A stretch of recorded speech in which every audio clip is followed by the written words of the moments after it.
Baik, di video kali ini kita akan membahas tentang tugas dari seorang welding engineer. Nah, di sini ada foto saya sendiri. Kenapa saya taruh foto saya di sini? Karena sejak tahun 2013 saya sudah menjalani pekerjaan sebagai seorang welding engineer. Apa saja sih yang akan kita bahas di video kali ini? Pertama adalah jenis pekerjaan di dunia welding atau dunia pengelasan. Kemudian, tugas dari welding engineer itu sendiri. Ketiga adalah tugas terkait review produk. Sebenarnya tugas seorang welding engineer itu ada banyak, apalagi di perusahaan kita kadang mengcover, kita kadang harus membantu departemen yang lain. Tapi di sini agar pembahasannya fokus dan kita akan membahas tentang review produk, karena dari review produk ini akan memunculkan tugas-tugas yang cukup banyak dan juga cukup membutuhkan skill yang tinggi. Jenis-jenis pekerjaan di dunia welding, terutama di industri, yang pertama adalah welder. Yang kedua adalah welding inspector. Kalau tadi welder ini lokasi kerjanya di tempat production atau di lapangan atau di workshop. Sedangkan welding inspector ini biasanya mereka ada di departemen quality control atau QC.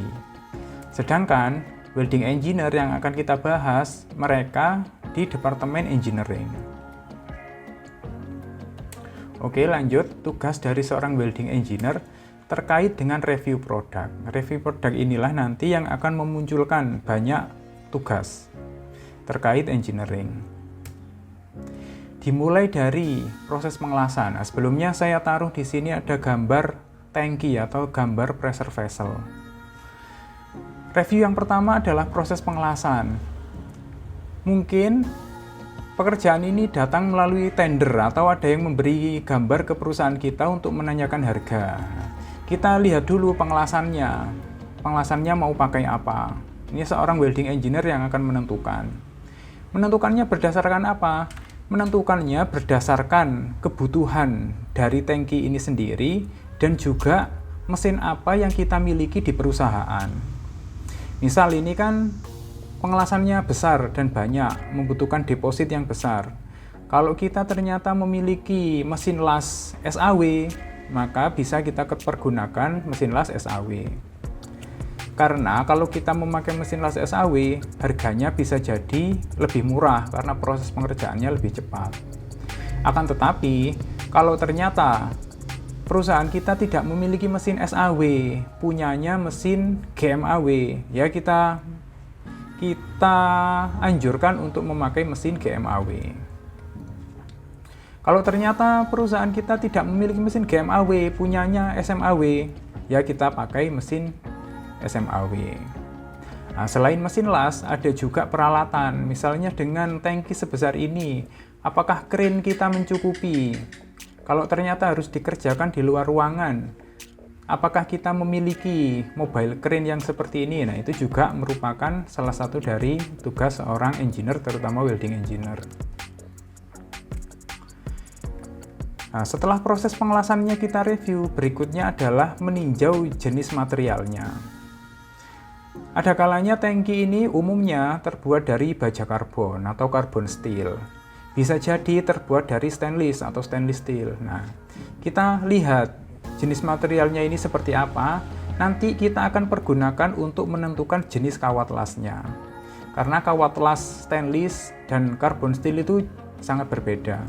Antara karbon steel dengan kekuatan 60 atau karbon steel dengan kekuatan 70 KSI juga sangat berbeda. Nah, itu juga tugasnya seorang welding engineer nanti menentukan kawatnya mau memakai jenis apa. Bisa jadi pemilik atau orang yang pesan tangki ini sudah menentukan mau pakai kawat las jenis ini gitu. Nah, itu juga boleh. Kita tinggal review saja.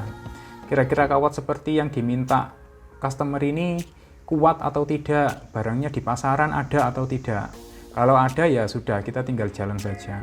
Nah, kalau tidak ada, kita akan menyarankan untuk mencari penggantinya. Itu juga tugas dari seorang welding engineer. Berikutnya, ketersediaan WPS. kita sudah tahu mau memakai proses las apa, kita sudah tahu jenis lasnya apa dan memakai kawat las apa.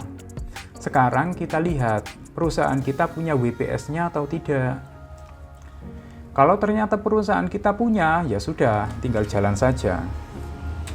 Akan tetapi, kalau perusahaan kita ternyata tidak punya, maka kita akan buatkan. Kita jadi buat atau tidak, nanti kita lihat nilai investasinya besar atau tidak. Kalau ternyata barangnya cuma kecil atau kapasitasnya sedikit, sedangkan kita WPS-nya belum ada, nah, ini bisa menjadi pertimbangan apakah kita mau ambil barang ini atau tidak. Setelah mereview WPS, nah WPS-nya misal ini, WPS-nya sudah ada, kita weldernya punya atau tidak. Kalau ternyata weldernya ada sesuai dengan WPS yang kita miliki, ya sudah, tidak ada masalah di situ. Kalau ternyata proses lasnya memakai las GMAW, tapi kita punyanya welder SMAW, nah, maka kita harus mengkualifikasi terlebih dahulu weldernya. Sampai welder yang kita miliki cocok dengan kebutuhan untuk membuat tangki ini. Jangankan proses las, beda jenis kawat las saja welder butuh kualifikasi ulang. Nah, itu juga tugas dari seorang welding engineer. Tugas berikutnya adalah mengenai durasi pengelasan atau waktu pengerjaan dari barang ini sendiri. Misal, untuk mengelas satu putaran ini dibutuhkan 1 orang dalam waktu 1 hari. Maka di sini ada 1, 2, 3, 4, 5. Nah, berarti agar selesainya cepat bisa mengelas semuanya dalam waktu 1 hari, kita butuh 5 orang welder. Seperti itu contohnya. Ada juga ini pengelasan nipel. Ya, kita juga harus menghitung kira-kira untuk mengelas satu nipel ini butuh waktu berapa lama. Dari semua analisa kita yang ada di atas ini, dari review produk, akhirnya akan memunculkan atau analisa harga. Kira-kira harganya ini berapa? Dari berapa kebutuhan material yang dibutuhkan, berapa kawat las yang dipakai, WPS-nya kita sudah ada atau membuat baru, kualifikasi weldernya kita melakukan ulang atau memang sudah ada, durasi pengelasannya berapa, nanti akan memunculkan nilai harga atau nilai rupiah.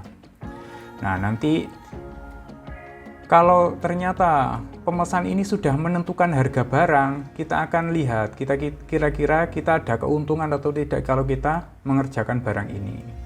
Kalau kita tidak mendapatkan keuntungan, ya kita nego. Kita nego ke pemilik barang bahwa biayanya tinggi.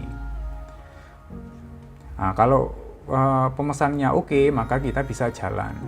Atau bisa jadi kita melakukan tender terlebih dahulu. Nah, semua analisa ini akan masuk ke dalam dokumen tender yang akan kita ajukan kepada pihak pemesan. Oke, segitu dulu tugas welding engineer terkait review produk. Jika kalian punya pertanyaan atau hal apa yang perlu dibahas, silahkan tulis di kolom komentar. Terima kasih.